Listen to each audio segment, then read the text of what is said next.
আমরা আলোচনা শুরু করার আগেই একটি আয়াত শুনছিলাম কোরআনে, এবং সেই আয়াতের মূল বৈশিষ্ট্য হচ্ছে যে আমরা মানুষকে আমাদের আশেপাশে যত আমাদের সহকর্মী, পরিবার, আত্মীয় স্বজন, বন্ধু বান্ধব যারাই আছেন তাদেরকে সৎ কাজের জন্য উৎসাহ দেওয়া এবং অসৎ কাজে নিরুৎসাহিত করা।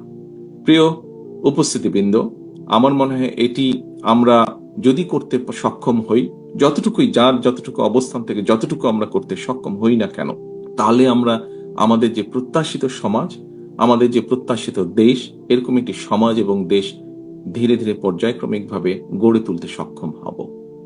প্রথম রমজানের এই দিনে আমরা আল্লাহর দরবারে আবারও হাত তুলি। আসুন আল্লাহর দরবারে হাত তুলে আমরা নিজেদের জন্য, নিজেদের বাবা মা, আত্মীয় স্বজন, এখানে আমাদের এতিম বন্ধু যারা এসেছে, তারা যা যেই আপনজনকে হারিয়েছে, তাদের সকলের জন্য হাত তুলে আল্লাহর দরবারে আমরা দোয়া চাই।